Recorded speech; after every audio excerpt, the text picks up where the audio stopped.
Hey guys, this is Marianne. So, anyways, I wanted to talk to you about demonstrative pronouns because I've been seeing this in a lot of writing and I'm gonna nip this thing in the bud. Demonstrative pronouns are this, that, these, and those, and I'm gonna tell you that where I see them the most is where, let's see, where am I showing you?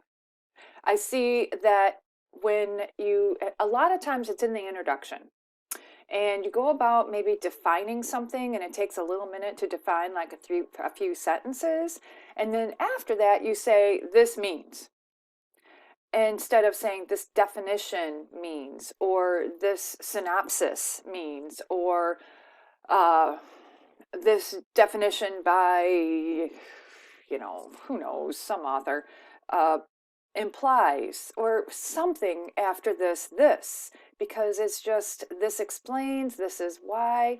We need to make sure that you have a little noun after this so that this demonstrative pronoun has an antecedent.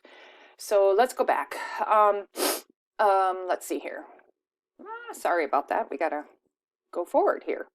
A demonstrative pronoun, so this, that, these, and those, is a pronoun. It is a pronoun that represents a noun, and yes, it does represent a noun, and expresses its position as near or far. So it means that. Think about that over there, or this something close to me.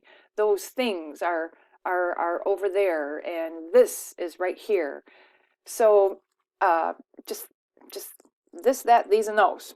Why should you care? So the reason why is because your writing is weak. It's just weak. It's like a limp rag. And nobody wants to read that because it shows that you're not a confident writer, not a knowledgeable writer.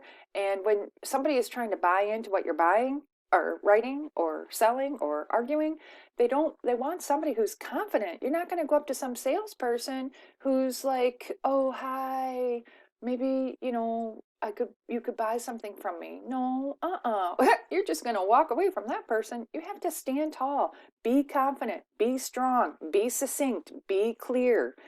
And so being clear means explaining what this is. I'm sorry to get like all worked up.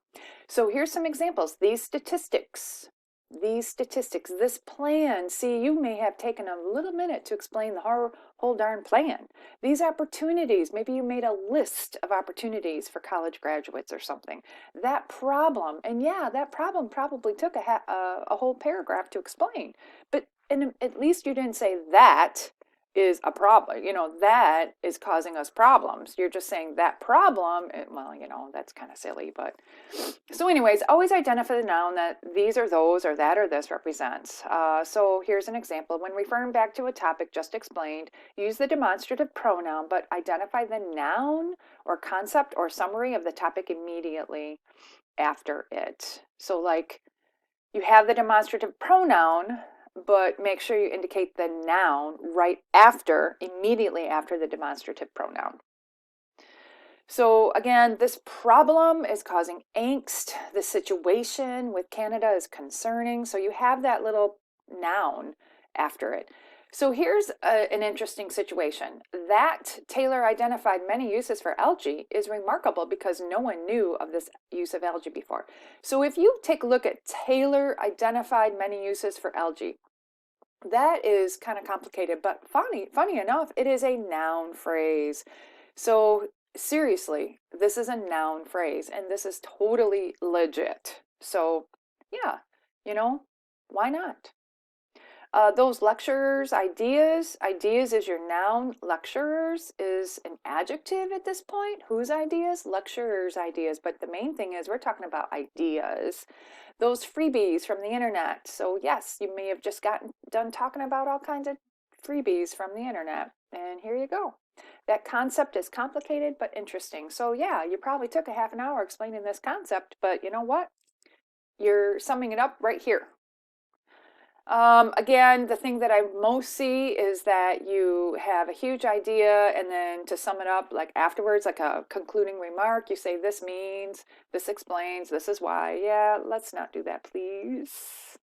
Just remember, if you start a word like this is or that suggests, make sure that it's clear what this or that refers to. And I'm even going to put my foot down to make sure that you put that noun after that demonstrative pronoun. And you guys have a great day.